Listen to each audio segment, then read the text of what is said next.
Suomen periytyvän paksusuolisyövän valtakunnallinen tutkimusluvin toimiva rekisteri on niin kutsuttu terveydenhuollon erillisrekisteri. Siihen on kerätty sukutiedot noin 450 suvusta, joissa periytyy jokin paksusuolisyövän periytyvä oireyhtymä.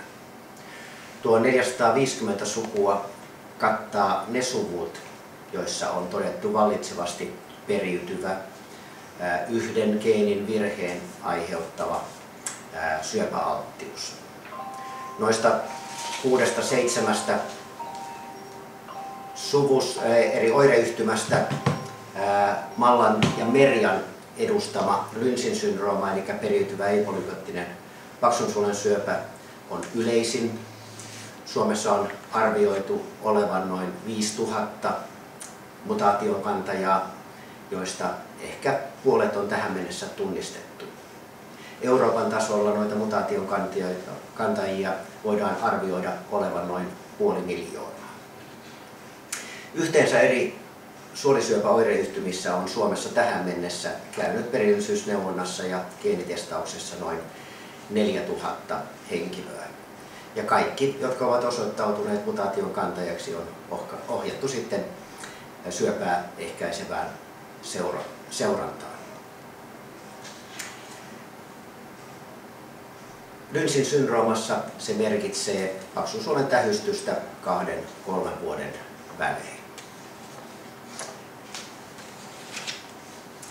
Suomen Lynsin syndrooma-rekisterillä on myös kotisivut, joista saa tietoa tästä oireyhtymästä ja tähän oireyhtymään liittyvistä tutkimusprojekteista. Kotisivulla on myös lomake, jonka täyttämällä voi kysyä asiantuntijoilta neuvoa, jos epäilee itse kuuluvansa sukuun, jossa paksunsuolisyöpä periytyy. Me pyrimme ottamaan kantaa näihin kaikkiin yhteydenottoihin, joita tulee keskimäärin viikoittain.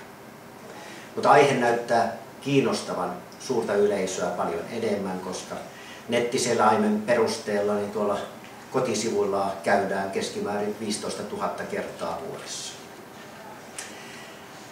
Jättäisinkin nyt teille terveydenhuollon ja genetiikan asiantuntijat mietittäväksi, miten Suomessa pitäisi ja tulisi ja kannattaisi järjestää ennustava geenitestaus ja syövän ehkäisy Lynsin syndrooman kaltaisissa suvuissa. Näiden sukujen historia osoittaa, että mutaation kantajat ovat yleensä sairastuneet syöpään 30-50 ikävuoden välillä.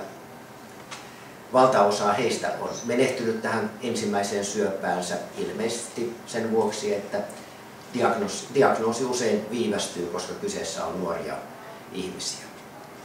Nyt on mahdollista tunnistaa nämä riskisuvut, testata suvun jäsenet ja järjestää tehokas syövän ehkäisy. Ja tästä ehkäisystä meillä on Suomessa 30 vuoden kokemus ja näyttö myös sen tehokkuudesta. Mutta meiltä puuttuu edelleenkin konsensus siitä, miten ja kenen toimesta potentiaalisesti tappava, mutta ehkäistävissä oleva periytyvä oireyhtymä tulisi tunnistaa siten, että kaikki oireyhtymän perineet eri puolilla maata pääsisivät samalla tavalla ehkäisyn piiriin ja myös seuraavista sukupolvista huolehdittaisiin. Nykyinen rekisterimme on vain tutkimusrekisteri, joka toimii siis määräaikaisilla tutkimusluvilla, ja periaatteessa silloin kun viimeinen tutkimus on tehty, silloin tulisi myös tämän rekisterin kaikki tiedot hävittää ja toiminta lopettaa.